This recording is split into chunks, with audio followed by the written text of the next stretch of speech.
guys. Okay. First of all, thank you for joining today. We're going to go over the onboarding for Saleshub, but we're also going to talk about new features, which is one-to-one automation. I'm super excited to give you guys a short introduction of how that's going to be rolled out for all of you. We're also going to go through how webhooks are working, some cases. Also how you can pull in data, automate your flows to actually find prospects based on data you find across Crunchbase and other places. So let's get to it. So I'm just going to go ahead and share my screen here and make sure I share the right screen, and we're good to go, guys. I'll just move myself. And as always, when doing a webinar here, if anybody has a question, please hit them in the Q&A and I'll answer them as we go along. That makes it a bit easier if you do have a question. So thank you for joining today. So here is the platform. And I want to firstly, before we dive into like the basic automations and run through everything, I want to give you a dive into why we feel and we've seen the results based on one-to-one prospecting being far more effective way to get replies, because too many people automate everything. So if you can automate like 90% and just put that last 5 to 10% in and actually give it a little touch, you will see a high reply rate. So what we have done here is we built what we call one-to-one, and one-to-one is a new type of automations. It's fully automated either from the plugin from LinkedIn or from a search URL. The data will float into Saleshub and it will give you a task. So for example, I've built a one-to-one automation called sales enablement. And what it will do is it's going to load in the profile from each person that actually are in the list. And it's going to run the whole automation based on that, but it will not send it before I approve it here. So first of all, we see right here, and I'm just going to move between people. I can look at all of them. So Irina here, for example, I click here, open her LinkedIn profile with the company profile, and one click. So basically what I see here is she's a sales director at Automation Hero Inc. She's in London. And here I have all the most important information about her. So when I want to personalize my message to her, I have something to write about. I can also see the last 4 posts on LinkedIn. So I can mention, for example, a little bit about that. So I can go into personalize the LinkedIn request here. So I'll say, love your last post about 6 barriers to automation. And then we can mention something about her. So she likes to eliminate repetitive tasks. So love the focus on killing. So right now it's all about her. So I'm connecting her terms. So I can hit save here. And then that would be the message she's going to get. Now, since we couldn't verify her email, this flow would only run the LinkedIn messages, while if I had a verified email, you will see the emails mixed into this balance on the right. So I know more about her. So I can go in and modify every single message that's going to come out, and then I hit send to prospects. And that's all. So she'll be executed this way. If I go through, you will see the data is changing for every single person. And if we have the domain name of the company, we'll also be able to see their technology stack. If you have a JavaScript installed on your website, you'll be able to see if this person actually been visiting your website, what they've been looking at. So you can personalize that in your message as well. So we see this as being far more effective. And I'll give you a very good example. So at Exact Visitor, we work with a leading sales accelerator out of San Francisco. And when Exact Visitor wanted to bring into the market, they had a very unique offering. And instead of going out and selling to mid-market enterprise companies, they had a very clear strategy. Because those individuals, it's not all about them. They have a job in the company. So for them to make the right decision, it's not always the same way as selling to an S&P, a small medium business, right? Where the individual decision maker is caring a lot more than a manager or VP of sales or marketing. So their approach was to reach out, building a rapport, a connection. Instead of selling to them because they don't like to be sold to, they were simply asking them for a feedback because they were an industry expert within marketing, for example. Asking them feedback on this one pager. The whole idea of this one pager, and I'm showing you here because this is a very important lesson, was to actually illustrate what do they offer, right? Do you know who's visiting your website right now? Well, that's what they're solving. Know exactly who's visiting your website and instantly capture potential customers before your competitors do. Basically show how it works, what output you get. And if your read doesn't give feedback, you will quickly say, hey, this sounds interesting, I'd like to learn more. So exact visitor reached out with a personalized message, like I just showed them the one-to-one, and then they use the one-pager to get their interest, getting their feedback, building a connection, get them on a call where basically the whole call was about them saying, yes, I want this, yes, I want this, yes, I want this. And they turned it into a sales call. So it's a really strong strategy. So think about if you're a new company, got to build a one pager. And I would be happy to share this one pager after I'm sharing a Facebook group, and I'll attach it to the emails after the webinar when I send out the recording. But think about just the power of doing it the right way, because you're reaching out to people, not selling to them. You're talking about that you read something personalized about the profile. You showed interest in them. It's all about them. You're asking for feedback. You're not selling to them at this point, but you're making them saying, hey, I would like the solution, by asking the right question and making them say yes multiple times in a call. And that's actually following a standard DISC script, right? Where the essence is actually for them to be disqualified. If they're qualified, they automatically say, hey, I need this product. So that was a huge success for Exact Visitor. Tech Tracker has followed the same approach. And we did this one-to-one before we moved it inside Saleshub using some very, very bad system we built behind the scenes simply to test it before we rolled it out. So this is what we're working on as the future of Saleshub, enabling you to do one-to-one and high personalization. So if you think about how you build one-to-one, and before I do that, let's say you prospect multiple people from the same company. There will always come an organization in this list by company. So when you go next or backwards, or you're going to skip if you don't want to work with this person, then you have the people in the order of the company. That makes it easier to prospect people live. It's a far better methodology to do so. I'm just going to click here. Sometimes all this Zoom stuff disappears. Here we are. Perfect. There we go. So that's how that works. So there's a lot of cases where you can use it now. One example, and remember this is still in beta, we rolled it out to a couple of customers that get tested right now. For example, if you have the website tracker on your website, you can say every time somebody visits your website or a particular landing page, there will be a pricing page, you can enter the URL. We're going to enable you to set it up to do a one-to-one after, so you verify them and you actually have the system prospect the right people, and you can reach out to them in a smarter manner. So I'm just going to put a couple of job titles here, VP, CMO, just as an example. I put 2 people. And then what's going to happen next in the platform is you're going to be able, and this is not enabled for me either, but it will come here tomorrow. So I can do manual prospecting. That will enable this whole process of having a task. Every time somebody visits the website, we're going to scan the profile, prospect the right people, and we'll create a one-to-one task for you here. So you can go in every day with the name of that automation of your visitors, and you will see new people stacked up, and you'll be able to run them through one by one, but you know the people, they're there. You can verify them, you can message them with personalization, so they're more likely to respond to you. So this is how one-to-one and why it's so powerful. It's working. So let's get to some of the basics of the platform. So some of the functions we do today is, of course, you can run from a search from LinkedIn, URL, you can do it from the plugin. So let me give you an example of how you can do that. So if I go to Sales Navigator and make a simple search, I'm just going to have some coffee here. So we're going to say VP Sales. If I search the VP of Sales here, and of course I'm going to add in geography, industry, I'm going to narrow down my ICP because it's going to be sharp on the point. I will be able to click the plugin and you see loads right here. I scroll down, I can just reload to load in the rest of the people. You see a lot of prospects here. So what I can do is I can design an automation with the starting point, my contacts.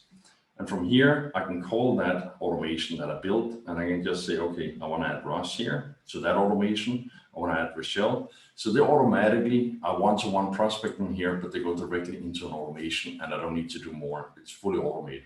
Unless, of course, you do the one-to-one, then they go in and queue there. And then they will give you this workflow where you just do one by one. You have the information on the left that truly matters, and you modify the next messages and hit start. And again, it's designed to be efficient. If you couldn't verify the email, you just get the LinkedIn messages. But if there's a verified email, it will mix LinkedIn and your emails accordingly to how you designed the whole outreach.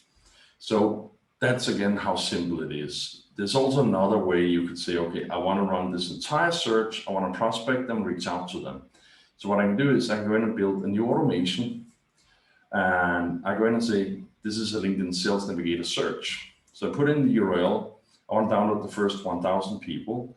You can add a tag. I highly recommend to do that because under my contacts, you can always find them after. In demos, I don't do it because then afterwards I have to delete all the tags and it becomes a lot of tags for me. So basically what happens is if I just hit save and start right now, you just download the people verified emails. That's it.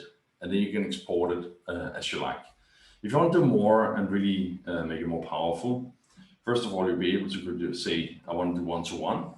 If you don't want to do that, you don't have to add it. And then you're going to say, if the email is verified, what do you want to do next? You're going to go in and say, I want to send a LinkedIn connection request. Then you're going to say, hey, first name, for example. You write up your message, you hit save, maximum 300 characters, because that's the limit LinkedIn can accept in a LinkedIn request. And typically you want to have some sort of delay. So I'm going to say, I want to wait 2 hours. And after 2 hours, I'm going to send them an email. Now you need to design your email templates, which is sitting right here before you can send them. So you've got to go in and click on the templates before you do so. Now I clicked a little bit too much with my mouse, so sorry for that. But once you design your email templates, you can then pull them inside the automation. So this is it right here. You can arrange everything in folders.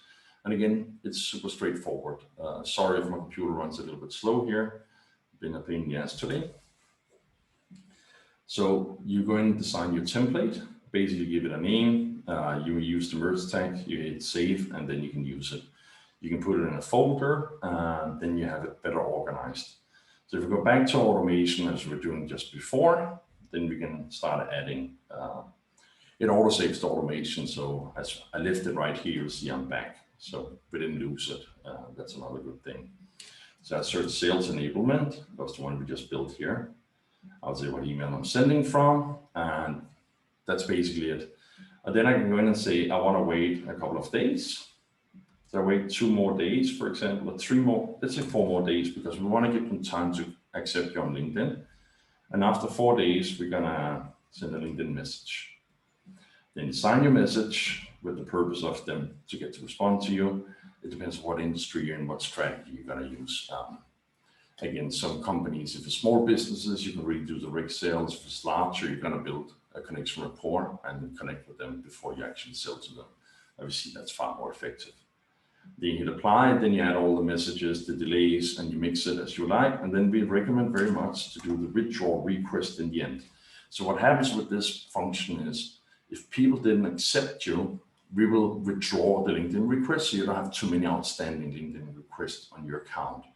Because what happens is, if you have plus 1,000 LinkedIn requests, depending on how mature your account is, how much you're using it, LinkedIn might restrict you for some time to connect to others, ask for an email, and then it makes it really hard to make automation. So that's why we keep this balance. Once the automations run out, we remove the ones that will say yes, so you always keep your balance very healthy, and then you don't get flagged by the algorithms from LinkedIn. Then typically recommend on the no side, just build the whole entire LinkedIn flow. And that's basically how you design automation. So that is one example here. I'm just going to save it here. So there are other ways to run things. So if you run it from the plugin from LinkedIn, you need to have the My Contact start point because you're sending an event over. This is a safe person that goes in.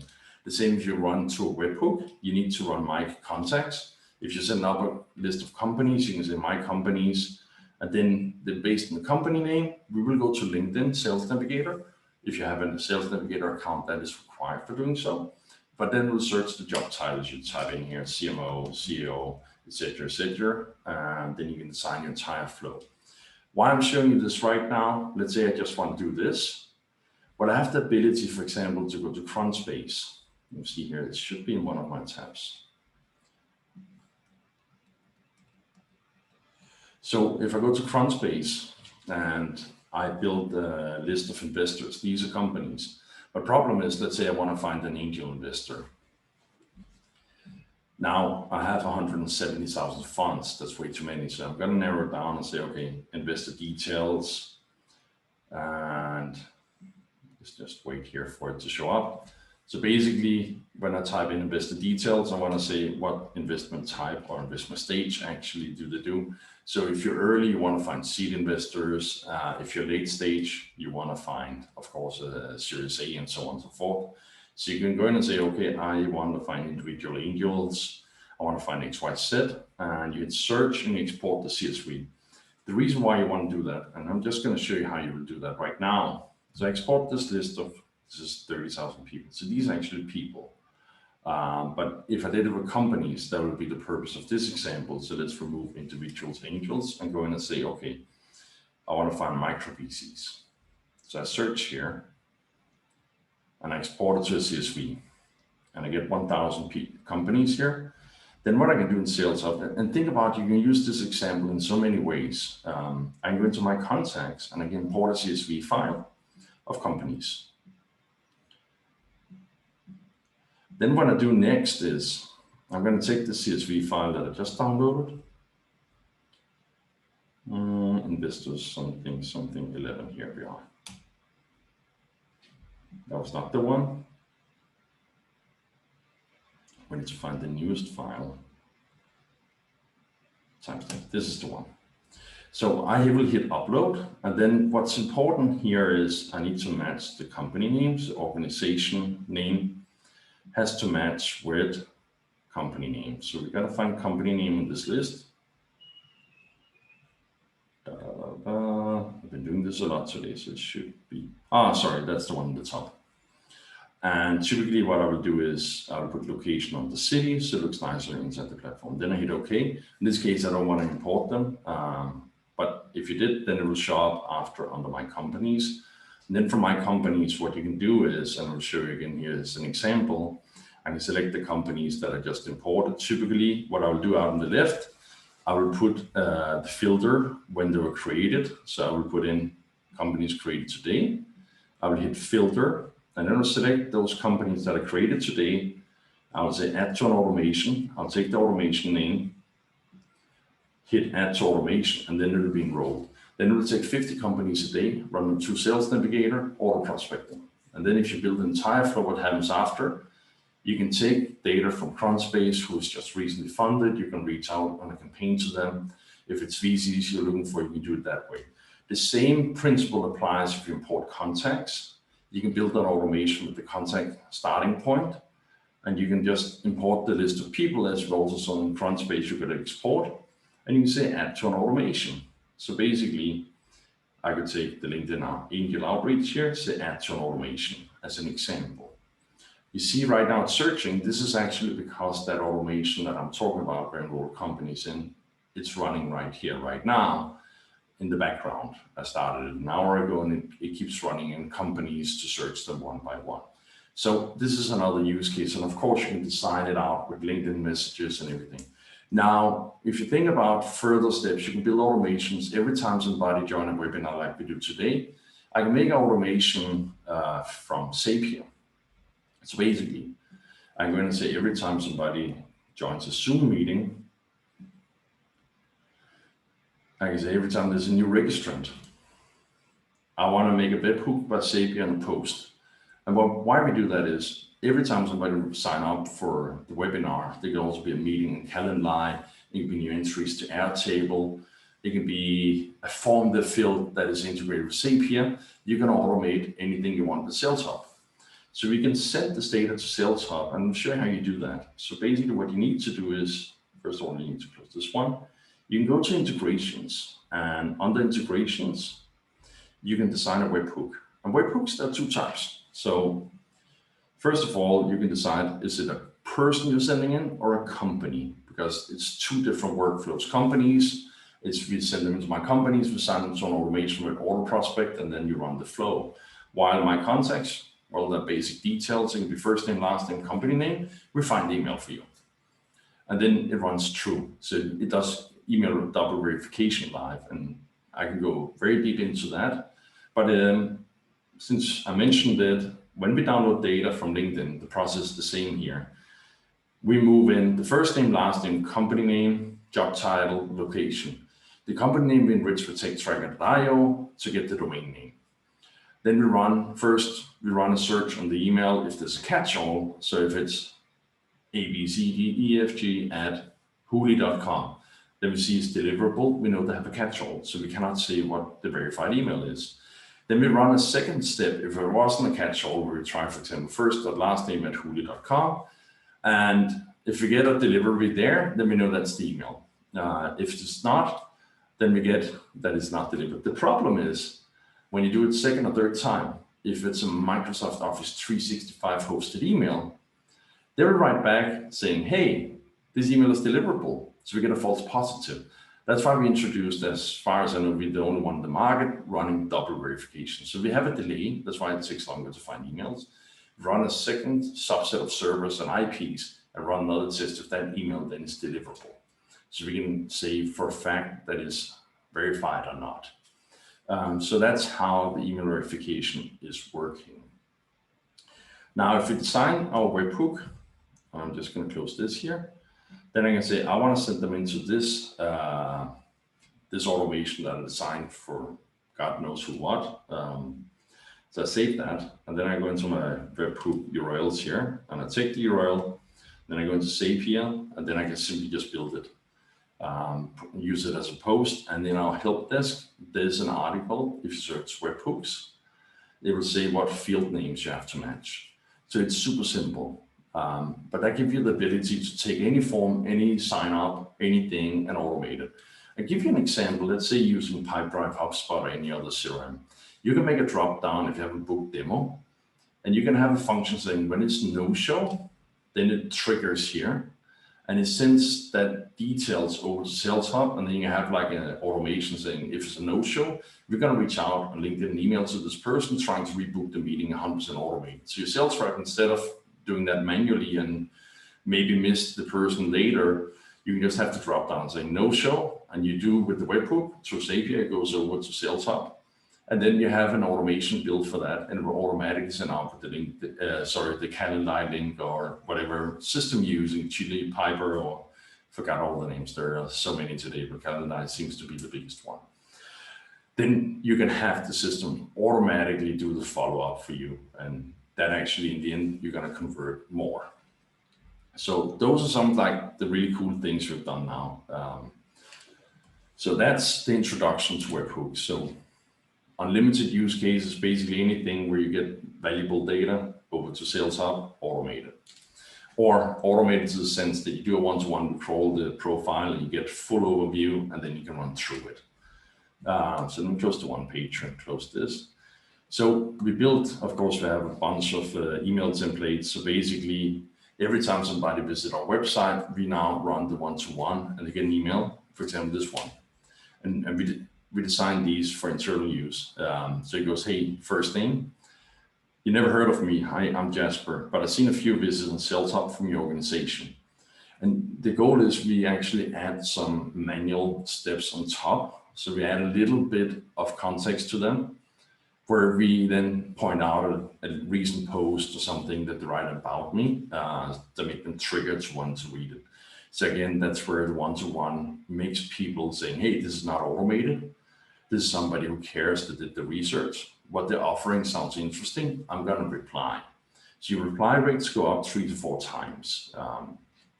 Basically, design your strategy for everything, for website visitors, for basically anything you want. And then you can go out and actually have a high conversion rate. We run different templates, as you see right here. So that's like the very basic of the platform. Now, every time somebody replies to you, we have a unified inbox. And in fact, we're working on an iOS app for the iPhone. So all your replies will come to the iPhone. It will also work on an iPad. We're also working on getting the one-to-one to work on an iPad. So for example, I see the value in that, because if somebody's commuting, they can pull it up and they can actually on an iPad, they'll be able to see the information and modify the emails and approve them on the go. Basically run the automation. If you have something that is automated, like a website visitor, or you have an automation running in, we only run 50 profiles in a day because we cannot open too many profiles on LinkedIn. So therefore, every single day that will come in, if it's a larger list, 50 new leads every single day. And if you don't have the time, it's good that you're able to do it when it works for you. And this brings me to another thing. Automations will get this week time zones. So you're going to have a setting for each automation where you will be able to set up time zones within a platform again. So if you're sitting in Europe working on a campaign that goes out in the afternoon Pacific Standard Time in San Francisco, it's nice you can do it at your terms and then execute within those hours you set. You'll find schedules right here. So you'll be able to use these schedules. We have designed the platform, select the time zone, and let's just say New York to make something everybody knows. So we go to EST, and you say Monday, I want to run from 9 a.m. to, let's just say 10 a.m. Very short, 1 hour. That's an example, but then you design it and say, what days do you don't? What time does it go out between? And there will become a drop down that goes live this week. When you build an automation, you can pick a time zone. Otherwise, if you don't pick it, it's just going to be based on when you do something or when you start everything. Again, this will give you the flexibility to even adapt the platform further to your use case. The unified inbox, you see right here, somebody replied to my demos here. Wanted to learn more about Saleshub, basically. So this is coming from LinkedIn, as you can see, not an email.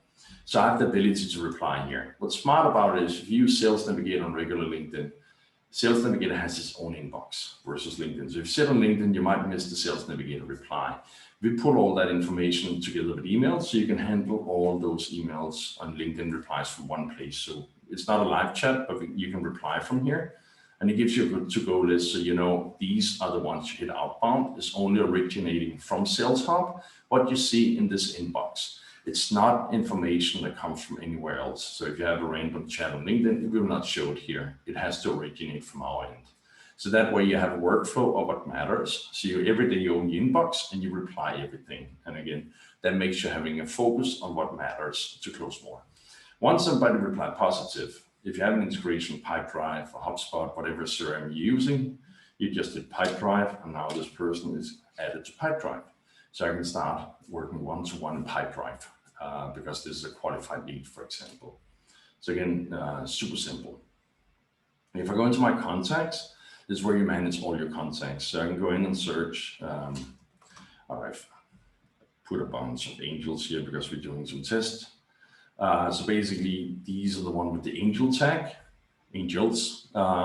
So I know precisely who they are because I use that tag in automation. I can find them later. Just to mention an example how you use that. You're also going to say, okay, who is created on what date? And if I want them just with a verified email, you can click that so you can move around. Or, for example, if you want just companies in your list that are using HubSpot, you can filter by that as well. So you can filter based on the technology stack the company is using when you're looking at your leads within the platform. There are coming stages. So you can stages within the platform as well. We work on automating that according to everything. And then we're looking at how we can use outbound webhooks or with integration. So once you change that stage, it automatically creates a deal in Pipedrive and becomes more aligned around your sales process. So those are some of the things happening behind the scenes as we speak. Tracking setup for anonymous website visitors, super straightforward. It's a JavaScript like Google Analytics. It's not much rocket science in that. And you'll be able to see what companies are coming to your website, what they've been looking at, and then you can basically just go one-to-one prospecting, or if you start an automation, it does it for you. Sequences is slowly melding into automations. So I'm not going to cover that because everything is more or less coming into automations, and automations are the future with one-to-one. So sequence is a byproduct that slowly will get out of the platform, because we're adding A/B split testing everything over in automation, so you can sign everything from there. So it does make sense from product level to educate a customer about two similar things, where one has a limitation and can do as much as the other one, but they do the same. So just wanted to let you guys know that. You can manage tags within the platform, so you can always go and delete tags that you have irrelevant. So right here, I've created a lot of tags in all the demos, so we just do some update here. So again, that's super simple. If you export data, for example, my contacts, you can select the data, you can export it to an integration in one go, or you can export it to a CSV file. So let's say I want to just make a simple one. I can email and name. So I save this template. So next time I come, I have this in the drop-down, email and name, so it's easy. I hit export, and then you'll find the export under export history, and you'll find the file right here. I didn't export in this case. You can also see integration export. So you see, we just exported before to Pipedrive from the mailbox. You see that was successful. So you see everything that happens is transparent. Now, if you have team members, you can add team members within the platform. And again, it's very straightforward. If I open the page here, so you can invite the user. You see how many credits you have here in the top. Just gonna hit here again. Then you put in the email how many automations from your account you want to distribute to them in credits. You invite them, and that's it. Now, let's say as you go along, you want to move credits from one user to another. You can do that by checking the name of the user. So I'm sending from my name to Alex. So I want to send 5 automations and 10,000 credits. I just hit apply, and then I move it around. It also gives you the ability, for example, if you're deleting someone, I can delete Maya because she no longer works for us. So I can delete users that wants me, but it moves the credits back to the master account. It will delete all the automations, all the contacts, all the content, everything will be deleted for GDPR reasons. So once you do that, that's irreversible. It's instant. So if you're not sure, be careful with it. Now, inside Saleshub, we also have support for agencies. So you can add a new account if your account's supported. I believe it's $69 for sub accounts. Come with the same terms as the master accounts. So you can go in and import demo. Let's just say salesforce.com. So Salesforce is my customer. So basically I can save that account. I just need to refresh it to show up in the dropdown. So basically, let's say I go to contacts. You see right here, right now I'm in my account, but if it's Salesforce, I'll enter the sub account, and you see it's empty because it's new.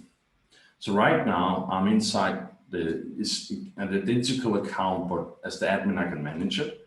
I can then invite my customers and the team in here, distribute the credits. If you want to master how you distribute the credits from the top, then you're going to say from here, the Salesforce account, I want to give it 2 credits. I'm very, very nice today.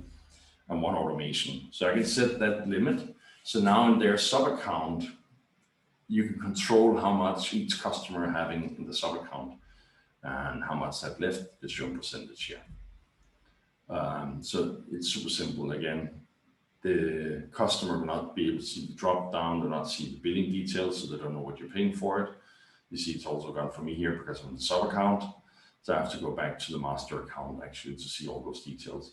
So you can manage clients, and the clients can have their own process. We are working, actually we finished everything in the back end, and we're just waiting for the front end. They're coming a white label option for people to use as well on the platform.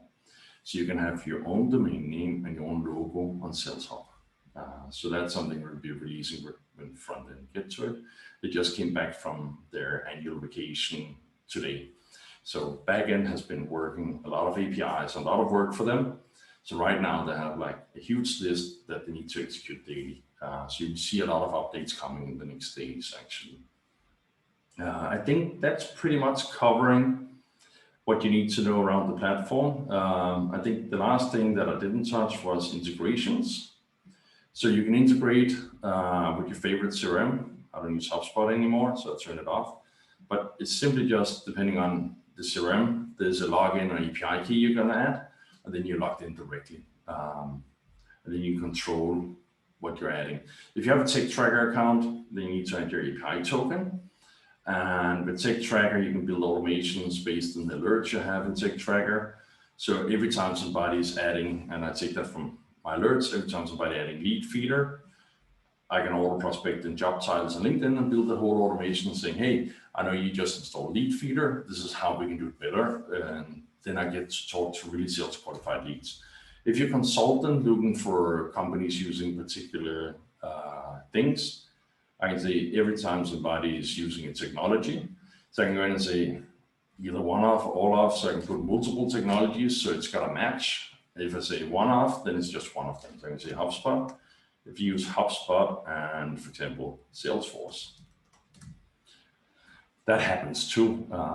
Then I say I want to prospect. You can do up to 50 companies a day. I'll do 20 companies a day, and depending on how many companies to do that in total, I want to run the next 100 days. And I also want to make sure they don't use XYZ. Then hit start process. Put in the names you want to prospect. Then you build out your entire campaign again. Then this runs every single day. While the added or dropped, that's every time it's event-based. So every time Tick Tracker changes, it happens instantly. While this one is a daily function, daily routine, visitor tracking is event-based as well. 5 minutes after a visit, it kicks in.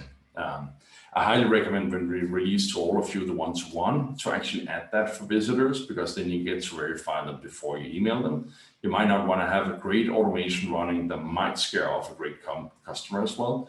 Depending on the situation, both can work. We've seen using the visit automation and full automation brought us a lot of leads and actually made people that were interested not to forget about us and they're now buying. Versus, and I know it myself when I'm looking for products, I go search, what's the best solution for XYZ? Sometimes I find something so great, then I get distracted by my children, or I jump in a webinar with a customer, another webinar or demo. Then I have engineering asking 100 questions, and when I come back and I close that tab, I can't remember the company name. So when they email me, I go like, oh, those were the guys, and I end up buying. So that's the psychology of a buyer sometimes. We have to remember.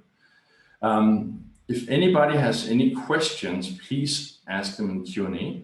I'd be more than happy to answer them. See somebody wrote in the chat. Darren, there will be a replay. I'm recording it and we'll send it out after. It just needs to go in the cloud and come out after a couple of hours together with the copy of the one pager that I showed early on. Seems we went over it pretty simple today. I don't get many questions. I'm normally getting bombarded, so I think that's a good sign. But I will wrap it up now because I feel we got through basically everything you needed to do. I'll say the last thing maybe I forgot to mention is under the mailboxes. So you can install mailboxes. So there's a new type called the Saleshub mailbox. And what that one does, we handle the sending for you. That will come once you install it. I can't show it here, but it will ask you to add a CNAME and MX record. Once that's verified, it takes a couple of hours, then everything is handled.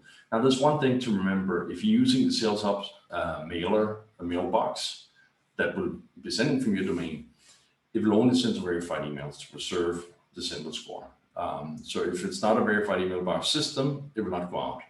So if you want to send some unverified emails, you do need to integrate your own mailbox, just to be clear on that. So I have a question. So somebody's asking if there's a good resource to get started on the basics. So I always say go to demo.saleshub.ai. There's a bunch of videos that are produced, and I'm going to add more. We have a quick demo here, and there's a bunch here. How does visitor automation working? I will talk about everything. How's integration set up? So if you go to demo.saleshub.ai, you will have basically all the videos that matters to get started. So that's a really good resource. Otherwise, you go to help.saleshub.ai and you have a bunch of articles. For example, if you are designing webhooks, then you can see the required fields. And I also, before we wrap up there, I just want to show you right now. So it will show you for contacts, what are the required fields, what the names, and for companies, it's the same right here. Now, it also shows a screenshot how to actually set it up and save here, so you get it very straight.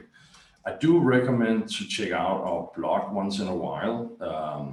The reason is we're trying to at least 2 times a week come up with use cases, how you can use the platform or webhooks, basically everything you can do with the platform, and come with new use cases. So if you're going to reach it, for example, this is what I showed just very briefly in this demo today. How can you take a list of companies or actually people from Crunchbase and auto email them? Again, from Crunchbase, you don't get emails, so our system will take the company name, first name, last name, find the email, and then start the automation. And this is actually a term sheet we had a couple of years ago when we got an investment offer of $3 million into our company. We're not saying no, but this is actually the real term sheet, so you can see it. Be very transparent, we show that, because today we find it funny, but long story short, we were actually very close to say yes, but we decided not to do it. We decided we're not to raise money at that time. But sometimes you think, okay, what if we took it? What will happen then? We will move faster. But overall today, I'm very happy we didn't do it. That's why I decided to share it. But you have all the information on how to set up, for example, such an automation. How can you set up Pipedrive leads on automation? When somebody sends Pipedrive on a new deal, we can auto connect them LinkedIn, email them without the sales rep having to do all the hard work in Pipedrive or HubSpot. How can you take people from a webinar sign-ups to automate them? So there's financing rounds in Crunchbase. How can you reach out to them about automation? So there's so many use cases. So I really highly recommend to check that out. Again, we keep posting them. If you're in our Facebook group, we will post them in there too. So if there's no other questions, I thank you all for joining. I'm hoping you're excited to get started one-to-one. Ping me on Facebook if you want access. We're going to upload a new build tomorrow. So I need your email address ping just in the group.